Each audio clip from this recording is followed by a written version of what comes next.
Yo landaki ozolanda émission plutôt, j'espère que tokomi na suka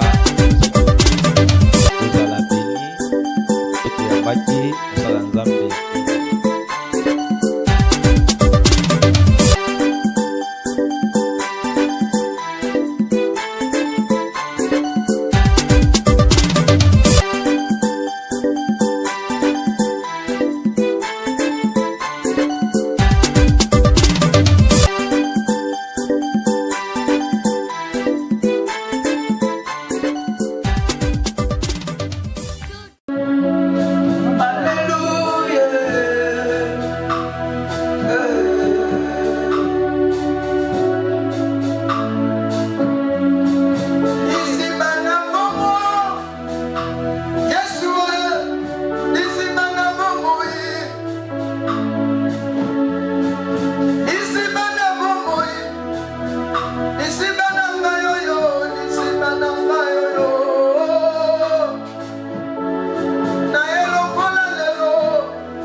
Isibana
Là, c'était les réseaux musique, Bayem Diamep, avec les frères Lasconi, la Sandaya.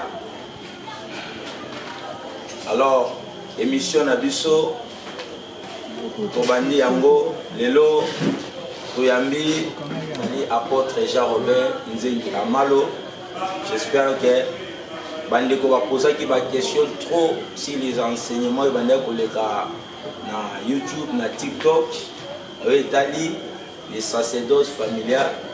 Alors, compte tenu à ma question, vous posez qui biso, Ndelelo, et bien pour benga mosala nzambe, papa aïba pour expliquer biso sur les sacerdoces familiales, parce que ça ma question pour tunaki, Ndelelo na tranche ya liboso, yo oyo pokolanda émission oyo se connecter na chaîne Abisso sur YouTube, la Prospérité TV Internationale.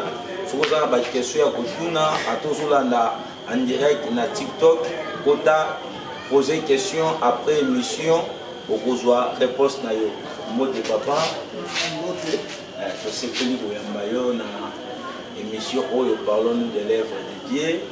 J'espère que les gens vont sauter pour répondre à la plateau. Compte tenu ya ba commentaires au Batubapesaki sur les enseignements aux circulés sur les réseaux sociaux, na Italie, sacerdoce familiale, parce que les ont mis moi complications trop. Parce que dans la Bible, m'a enseigné que na Italie, sacerdoce arotique, na Italie, sacerdoce plutôt royal au Jésus-Christ a même qui biso dans une nouvelle alliance. Mais tout le monde a ajouté sur na Italie bonganza mais na Italie mabota.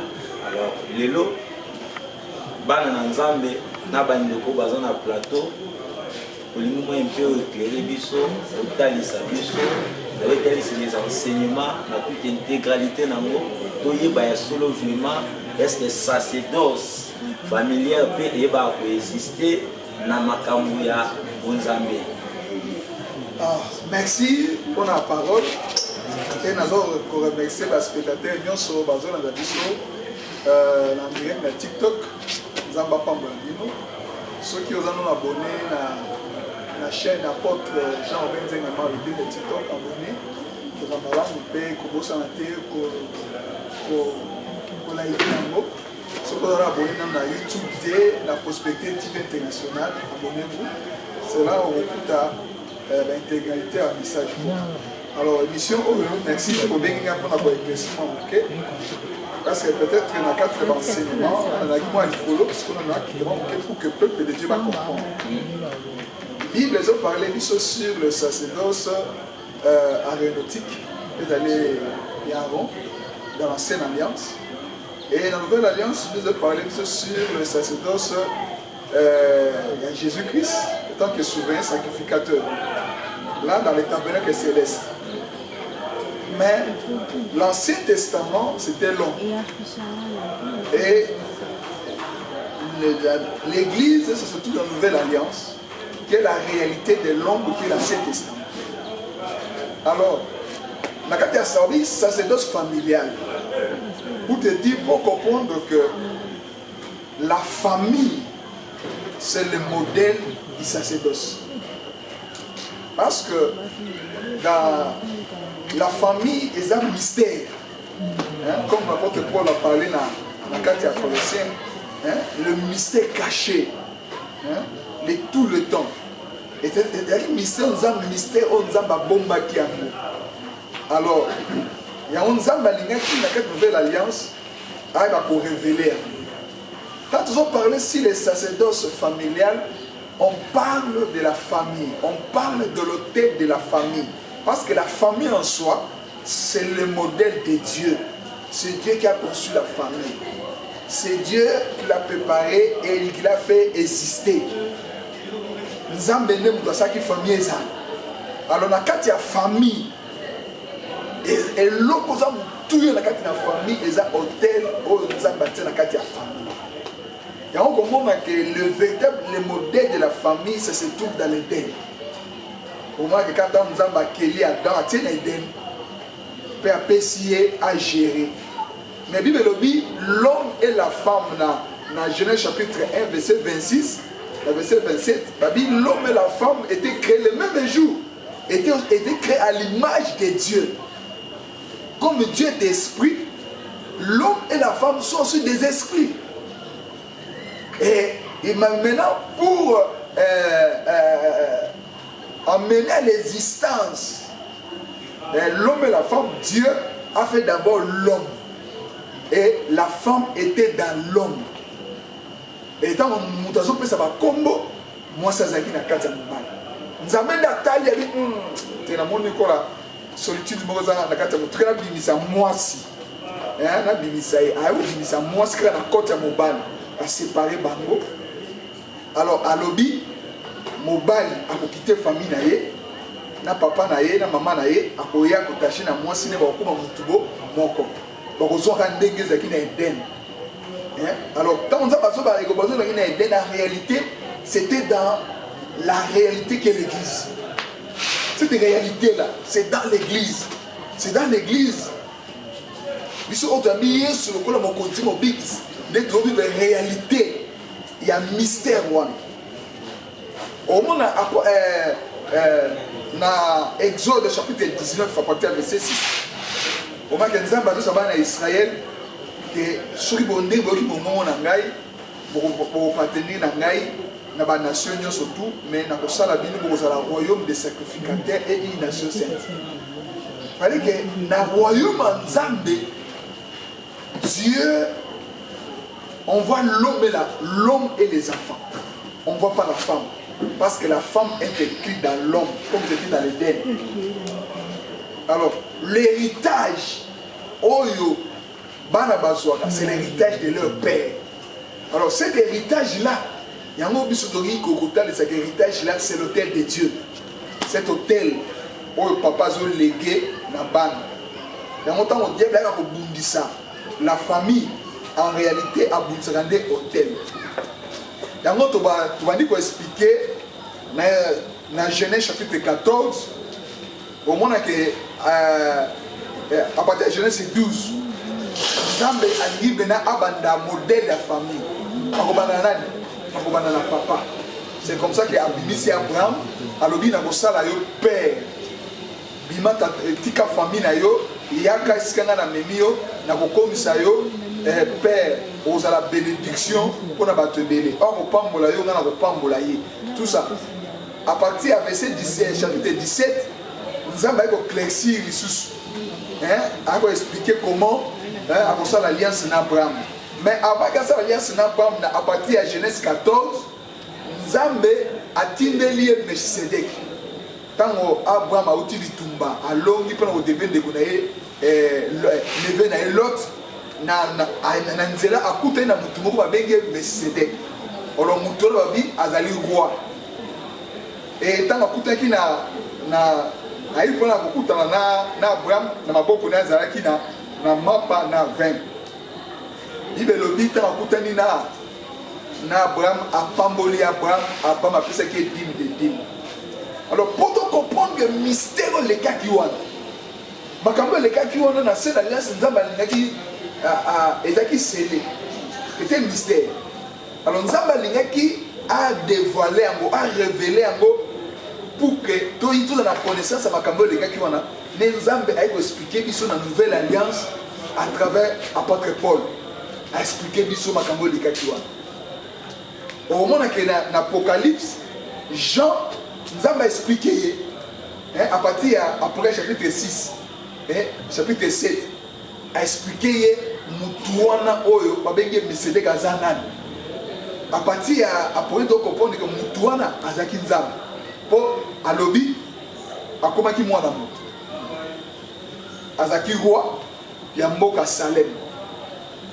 babengi yango ville de paix et de justice. Mouton aza sans maman, sans papa, sans bokitani.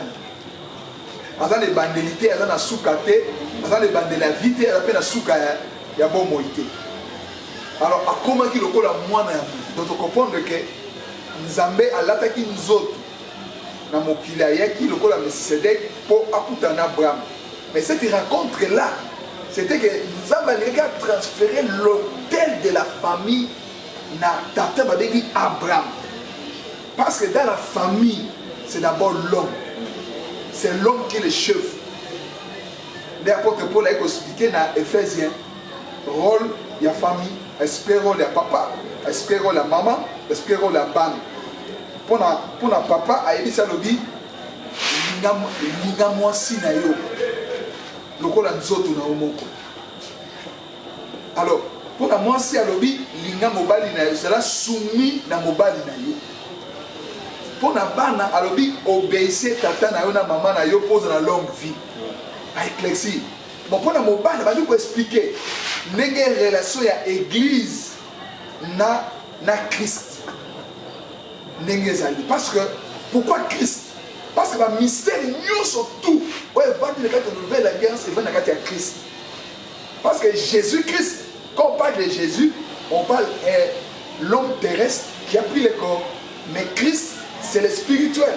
C'est le roi de Dieu. C'est là que nous sommes connectés. Nous sommes créés à Christ. Et c'est là que nous devenons comme Dieu, hein, qui est esprit. Nous sommes aussi les esprits. Tout le mystère, Christ en vous, c'est l'expérience de la gloire. Hein? C'est là où c'est tout le mystère. Alors, on va expliquer rôle en mot. Donc, on a compris que Nzambi, à ça qui Abraham, la dispensation du Père dans la famille. Avec ça, Isaac, comme la dispensation de fils. Avec Abraham, à ça l'alliance, avec Isaac, Nzambe a fait un serment pour confirmer l'alliance à Tata.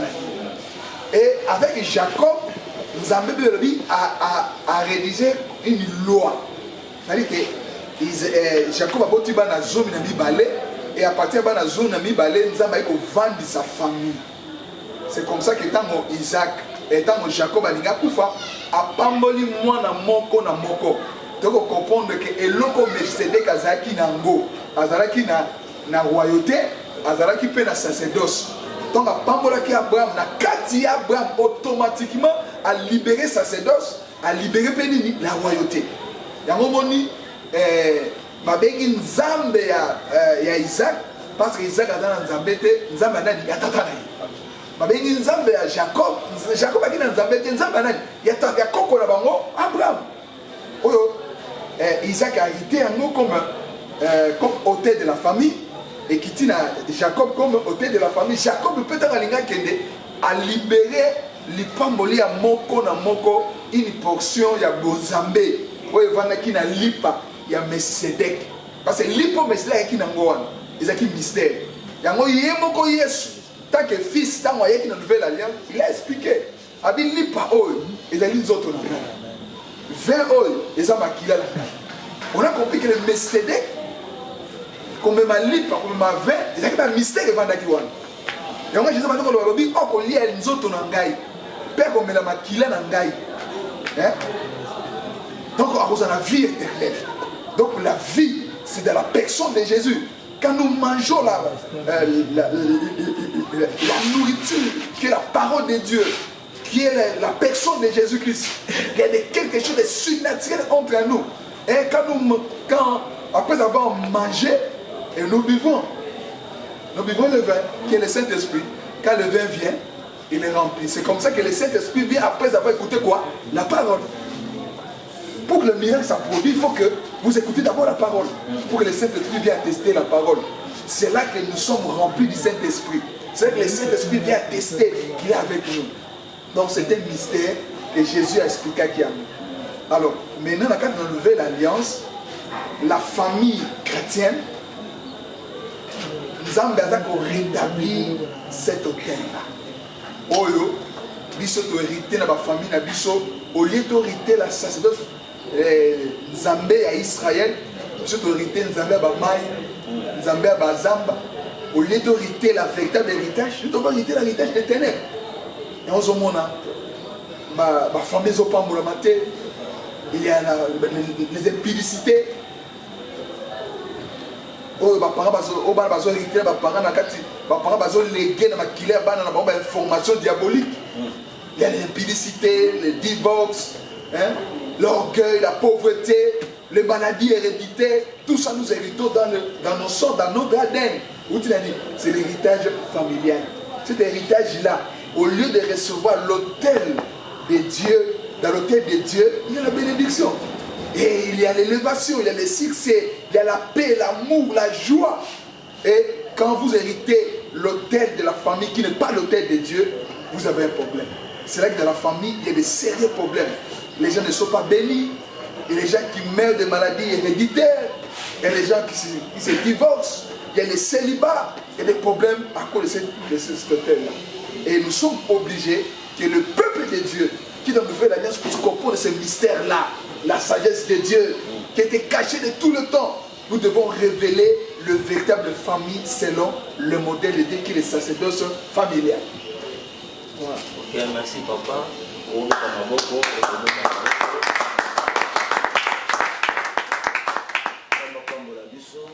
Alors papa, pour lever le mot très important, le na sacerdoce familial, et bongi na biso to rétablir auquel il y a Nzambe. Mais là c'est très important, le na royaume Nzambe, Nzambe monaka tata pe na bana. Alors mais selon ba maté ya oyo tiaki, ningo makampe ko expliquer biso malamu. Rôle ya tata na bana na rôle ya maman, parce que dans d'autres familles tout le monde na bakisasa au travers le monde, au monde moi si na famille azap na tout train. Alors mais yobi na royaume ya Nzambe na wetel na bonganga ya Nzambe na ba famille Nzambe amonaka papa na bana. Avant de répondre, on a une attente de verset dans Colossiens, chapitre 2. Colossiens chapitre 2. À partir de verset 6 et verset 8.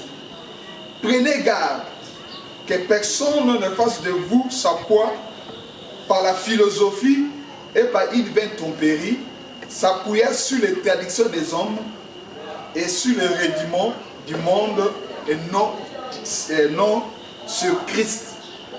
Alors, l'apôtre Paul a averti les chrétiens, l'église à Colosse, pour qui appuyer sur les rudiments du monde, sur la philosophie des gens. Les gens, ma famille, pour vivre, va penser à battre. Tout le monde a pensé à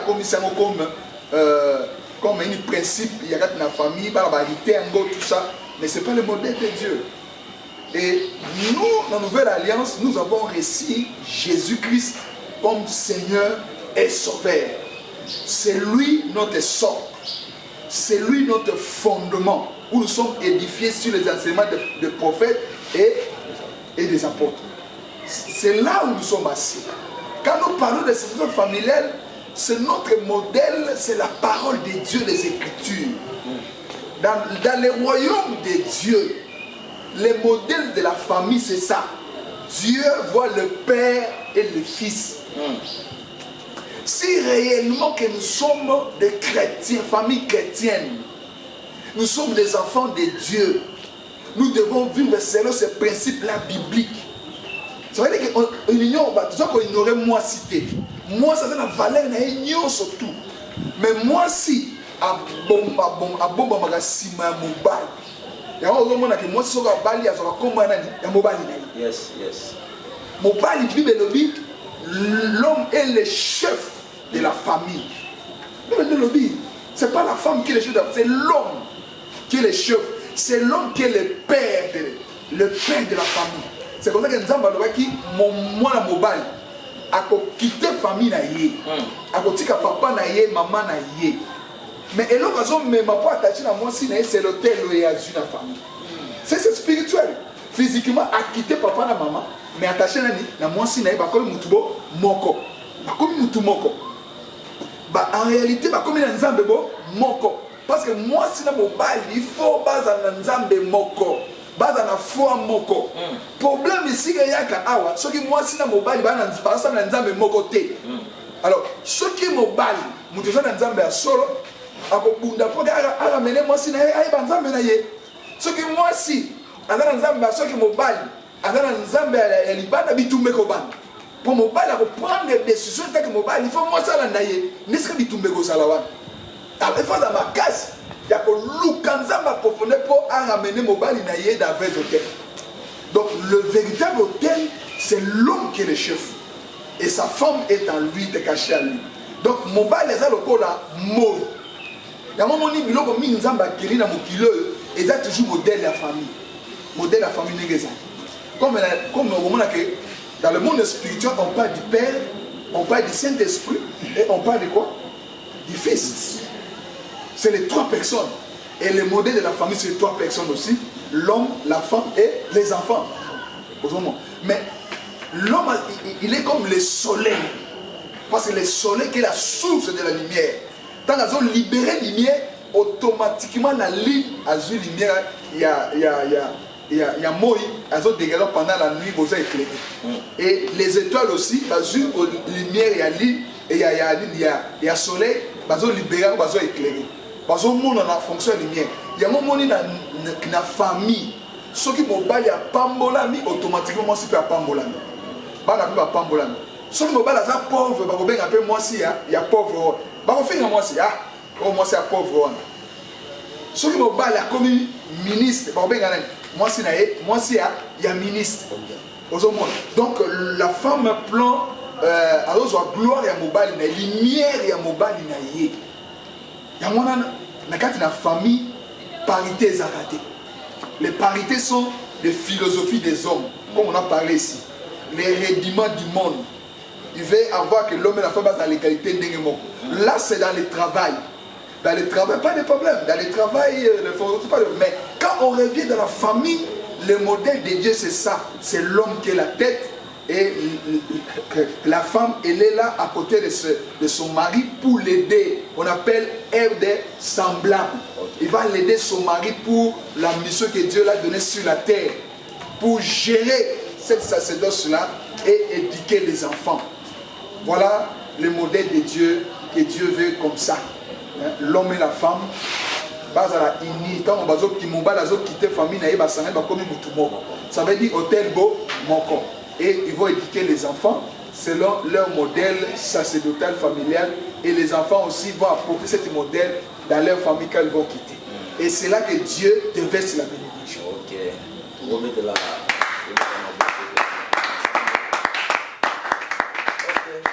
Merci papa. Je vais plusieurs fois. Dans l'Italie, sacerdoce familiale, vous avez beaucoup plus hôtel. Donc, nous sommes très important pour le dire. Mobile, a vu hôtel, c'est-à-dire à Yébinzam, le véritable Dieu, à côté de moi, si naïe, et à même moi, si par contre, ça, mais néanmoins, on a moi aussi. Alors, au lobby, na royaume Yanzam, mais mobile, mon papa, n'a pas. Ce qu'on dit, c'est n'a pas moi si à Yébinzam. Moi, c'est à Yébinzam, mais il y a un mobile. Parce qu'il y a un hôtel.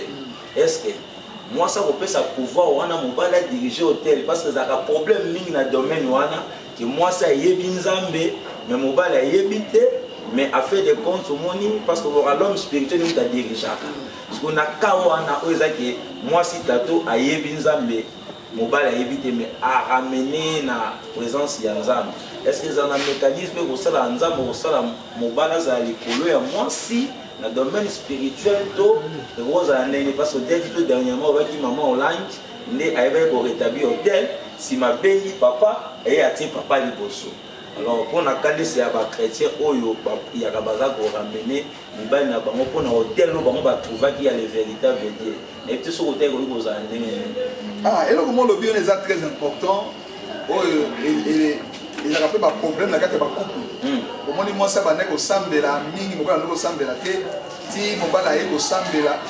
Tant mon gars, au sambela, moi, si, à comme moi, le père Toba, au sambela, et comme il y a surtout dans le couple, au moins, que moi, c'est Zara qui a déjà église, mon gars, au ya, et que moi, si mon temps, mon gars, télémi, au lieu de son modèle, il bloque le modèle. Il va toujours dire comme Amia Mimi l'église. Non. Non. Aujourd'hui, on a fait exemple de papa et maman. Papa et maman, ce sont le modèle que Dieu a rétabli pour la famille. Hein? Moi, c'est la vision. Mais comment on a que Abundi pour la mobile, Abundi pour la balle. Et aujourd'hui, papa a dit moi, c'est naïe, papa dit qu'on s'en là. Et jusqu'à leur fin.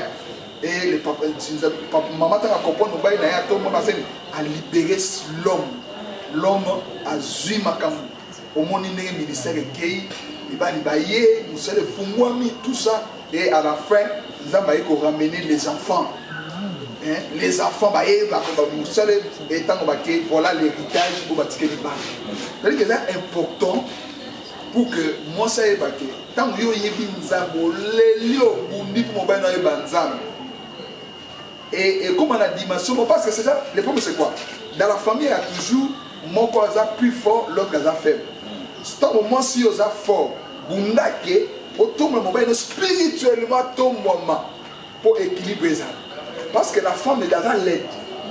Quand l'autre est faible, tu vas l'aider. Tu vas l'aider. Quand on aide mon bal à télémi, à comprendre maintenant rôle naïe que papa. Et il prend maintenant les sacerdoces familiales que l'homme, il va maintenant diriger. Ah, je parle de la famille. Je parle de la famille. De la famille. Parce que vous ne devez pas comprendre de la famille. Quand il y a famille, l'homme s'est levé, il devait maintenant prendre l'autel et la femme, il se cache sur son homme. Marie, c'est lui qui dirige. Mais la personne qui a la bouche, c'est l'homme qui parle et on voit l'homme. Mais malgré que c'est la femme qui dirige dans l'homme, la femme peut diriger dans l'homme. Hein? Je ne comprends. La femme peut diriger, même dans la carte de ma famille, la femme peut diriger dans l'homme. La femme peut avoir beaucoup d'argent, mais l'homme n'a pas d'argent. Mais il peut se cacher et élever son mari. Mais il dirige. Mais au nom de qui? De son mari. Yes. Au nom de son mari. Une bonne femme ne prend jamais de décision sans le nom de son mari. Comme on peut, un homme ne peut prendre la décision sans aussi consulter sa femme. Parce que ce sont devenus une seule chair. C'est là le modèle de la famille. C'est là que le sacerdoce est à sa place et la présence de Dieu marchera avec eux. Donc le problème c'est que la femme comprenne et retourne dans les Écritures. Alors, fidèles téléspectateurs, j'espère que papa en a mis à Koloba, mais yo s'abonner à la chaîne sur la Prospérité TV, yo sur la sur les réseaux sociaux, à la Facebook, TikTok, partout, vous avez posé des questions, poser des questions, papa n'a pas disponible, azawana pour répondre. Question. J'espère que les messieurs, les première partie, ils ont une série de messieurs pour ça, parce que les enseignements, pour que hôtel, il y a Nzambe, Evan, Nakati, il y a ma famille. Alors, papa, j'espère que les autres, le début, n'a pas été hôtel. Et les problèmes, ils ont pour que Nzambe, avant, il faut hôtel, ils ont. Alors, tu vas hôtel. Hôtel, parce qu'il y a plusieurs hôtels.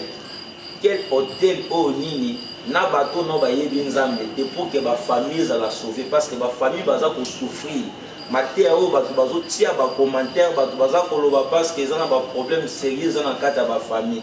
Alors hôtel va rétablir hôtel na famille pour que va trouver sacerdoce où ils allaient en Zambie, où ils ont des familles, ils allaient assis et vont dans la katia niloba en Zambie. Na kotanga makomi moko na Jean toujours à partir à verset 12 lobi Mais à tous ceux qui l'ont reçu, à ceux qui croient en son nom, il a donné le pouvoir de devenir enfants de Dieu, lesquels sont nés. Yes. En religion sur 3,16 le dit. Car Dieu a tant aimé le monde, il a donné son Fils unique, afin que quiconque croit en lui ne périsse point et que la vie éternelle. Donc, Bible dit, ceux qui croient pour rétablir l'autel familial, il y a une seule porte, c'est la personne de Jésus. Comme Jean 10, verset 10, il dit, je suis la porte. C'est la personne de Jésus. Recevoir Jésus-Christ comme Seigneur et Sauveur. Donc, Bible dit à ceux qui croient en son nom, elle a donné le pouvoir de devenir enfant de Dieu. Et dans Jean 3, Dieu a tant aimé le monde. Zambatala qui va famille dans la captivité, va souffrir. Je dois rétablir mon hôtel dans la famille. C'est pour cela, il a dit Dieu, il a envoyé son Fils unique. Pour que nous soit qu'on dit Melaye, azo bon moya seko. Bon moya na seko, c'est la katina Yesu. Yesu on a une vie éternelle, la vie éternelle. Donc, quand vous recevez Jésus, vous avez la vie éternelle. Vous avez le pouvoir de l'autel, de rétablir l'autel de Dieu. Quand vous avez reçu Jésus et vous êtes baptisé du Saint-Esprit. Et maintenant, Dieu rétablit l'autel, comme c'était le jour de la Pentecôte. Ils ont vu le feu descendre. Ils ont commencé à parler en langue. Donc, ils ont devenu des hommes spirituels. Quand l'autel de famille est rétabli, vous êtes plus comme tout le monde. Vous êtes des hommes spirituels. Vous voyez des choses spirituelles. Vous regardez plus d'autres sur ma caméra, la couple païen. Parce que la couple païen, la couple chamaye, fingana, bunda, tout ça. Papa Masanga, papa Kindumba, deuxième femme. Non, non, non. Couple chrétien. Nous sommes mariés pour la vie. Nous sommes mariés non pas pour se séparer, non. Que ce soit le problème, nous retournons dans l'autel de Dieu pour que Dieu rétablisse son autel. Voilà la porte.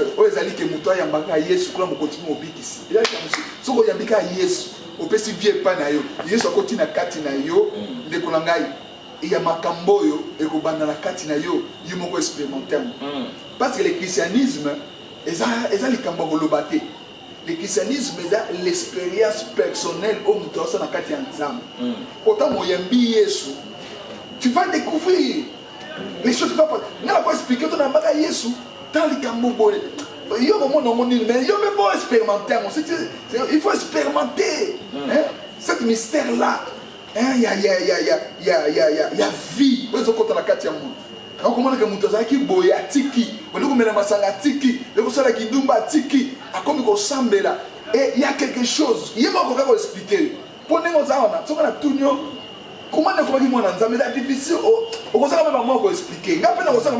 Tout le monde doit même expliquer. Mais ceux qui nous ont cette expérience il va comprendre que non, il y a quelque chose qui est entré à moi, qui s'est passé à moi et ils ont rétabli mon hôtel. Voilà la seule porte, c'est la personne de Jésus. Et recevez-les comme Seigneur et Sauveur.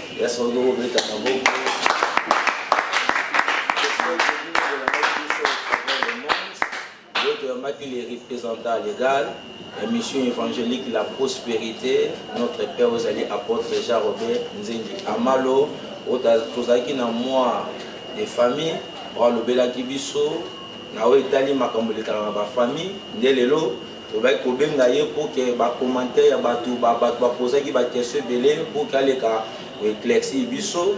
Alors, yo, la émission, aux la procès intégralité émission Oyo. Nabiso na chaîne Nabiso la prospérité TV internationale et s'abonner kuna au enseignement et j'espère que vous allez béni. Vous en a posé des questions, vous en a makambo lingo tout na wezota na famille papa Zawana tia commentaire poser question na yo à répondre yo. Alors voilà le numéro na ngezali 081 87 93 302 081 87 93 302 et ça WhatsApp côté na WhatsApp Tinda ba question na yo, ndenganga to solola, calmement makamso ko poser, on va parler. Nzambe apambola biso wana les réseaux musique ba ko na musique émission na biso et sili j'espère que tu okutana na prochain numéro ya émission na biso Nzambe apambola biso.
Yo landaki ozolanda émission plutôt, j'espère que tu as commis la souka